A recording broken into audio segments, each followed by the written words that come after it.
ఏ కార్మికుడి హక్కులు నిలబడవు. తెలంగాణ రాష్ట్రం వచ్చినాక చాలా ప్రాంతాల్లో కార్మికులు పోరాటాలు చేసినాడు. ఇవాళ మన త్యాగంతో వచ్చినటువంటి ఈ ప్రభుత్వంలో ఉన్నటువంటి పెద్ద మనుషులు అన్న మాట ఏంటంటే, మనమందరం ఏది పడుతుంది గోల చేసినట్టయితే, హక్కుల గురించి అడిగినట్లయితే ఉన్న పెట్టుబడిదారులు పీక్కొని పోతే మన భూవదినం కష్టమవుతుంది, మళ్ళా తెలంగాణ తెరలైపోతుంది అని చెప్పేసి నచ్చజెప్పింది.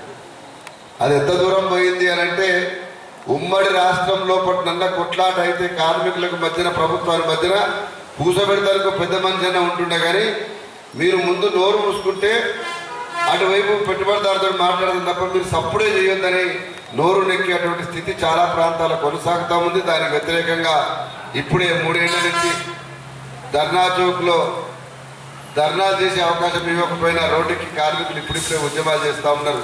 నిజంగా కార్మికులు ఉద్యమాలు చేయడానికి ఇందిరాపార్క్ దగ్గరికి పోవాల్సిన అవసరం లే. ఏడ పని చేస్తారో ఆడనే ధర్నాలు చేయవచ్చును, ఏడ కష్టం ఉంటుందో ఆడనే కొట్లాడ పెట్టుకోవచ్చును. పాలమూరు లేబర్ అయితే పాలమూరులో పెట్టుకోవచ్చును, నల్లగొండలో అయితే నల్లగొండ పెట్టుకోవచ్చును. అందరం కలిసి చేయదలుచుకుంటే హైదరాబాద్లో పెద్ద ఎత్తున చేయవచ్చును. ఒకటే గుర్తుపెట్టుకోవాలి, ఇవాళ తెలంగాణ రాష్ట్రం వచ్చిన తర్వాత కూడా మన హక్కుల కోసం కొట్లాడడం మన హక్కే. తెలంగాణ కోసం ఎట్లా కొట్లాడినామో కార్మికుల హక్కుల కోసం కూడా మనం కొట్లాడాలి. కొట్లాడాల్సిన బాధ్యత మన మీదనే ఉన్నది. అదేవిధంగా కార్మికులుగా మన హక్కుల కోసం కొట్లాడుతూనే ఏ రాష్ట్రం కోసం అయితే కొట్లాడినటువంటి అధికారం గద్ద దనకపోయినట్టుగా ఇవాళ మొత్తం ఉద్యమకారుల నుంచి ఉద్యమ నేతల నుంచి తన్నుకొని పోతే ఎత్తుకుపోయినటువంటి ప్రభుత్వం మీద కూడా జరిగేటువంటి పోరాటంలో కూడా మీ పాత్ర ఉండదని చెప్పి భావిస్తామన్నా. యాదృచ్ఛికమైన నా అదృష్టం కొద్ది అన్నిటికంటే ముఖ్యమైనది ఏంటంటే, ఇవాళ మీరు నన్ను పరిచయం చేసినప్పుడు తెలంగాణ ఉద్యమంలో ఎట్లయితే ఒక పీడియాక్ట్ కాదని పోరాడిండో, తెలంగాణ రాష్ట్రం వచ్చినాక కూడా అట్టడి వర్గాల అధికారం కోసం కొట్లాడుతున్న చెప్పినటువంటి తెలంగాణ ఉద్యమ వేదిక పురుడు పోసుకుంది కూడా 3 ఏళ్ల కింద నగరికల్లో మేడే రోజు మాత్రమే. అంటే ఇవాళ తెలంగాణ ఉద్యమ వేదిక పుట్టినరోజు మీతో మాట్లాడే అదృష్టం నాకు కలిగింది.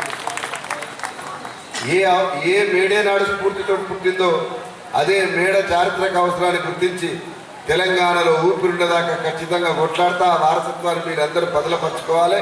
మనందరికీ అట్టడి వర్గాలకు న్యాయం జరిగేదాకా అధికార పీఠంలో కార్మికులు కర్షకుల నుంచి మాదిగల నుంచి వెలివాడల నుంచి నాయకత్వం వచ్చేదాకా బహుజనులకు నాయకత్వం వచ్చేదాకా కొట్లాడవలసిన బాధ్యత మన మీద ఉన్నది.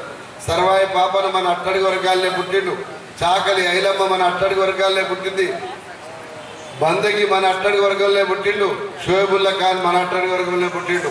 ఇంతమంది వేరే అనేక మంది ఉద్యమకారులు చరిత్ర సాయుధ పోరాటం నుంచి మొదలు పెడితే ఇప్పటిదాకా అనేక ఉద్యమాల్లో మనం మాత్రమే ముందున్నాం. మనదైనటువంటి అధికారం కావాలి, మనదైనటువంటి ఇవాళ ప్రజలకు పనిచేసే అవకాశం రావాలి. కాబట్టి ఆ దాంట్లో భాగంగానే ఇప్పటికే 10 జిల్లాల్లో ఇదివరకు ఉమ్మడి జిల్లాలో ఉన్నటువంటి వాళ్ళందరూ కూడా పెద్ద ఎత్తున కమిటీలు వేసి రేపు జూన్ 2వ తారీఖున తెలంగాణ రాష్ట్ర ఆవిర్భావం రోజు తెలంగాణలో ఉద్యమ సామాజిక శక్తులకు సబ్బండ వర్ణాలకు అధికారం కావాలని ఒక తెలంగాణ ఇంటి పార్టీని హైదరాబాద్లో పెద్ద ఎత్తున ప్రారంభించాలని ఏర్పాట్లలో ఉన్నాం. 1,00,000 మందితోటి రావాలి. మన లక్ష్యం స్పష్టంగా ఉండాలి. మన లక్ష్యం అట్టడి వర్గాలకు అధికారం కావాలని చెప్పడం కోసం ఒక పనిలో ఉన్నాం. మధు పిలిచినందుకు ఇవాళ మీ అందరికీ భవన నిర్మాణ కార్మికులు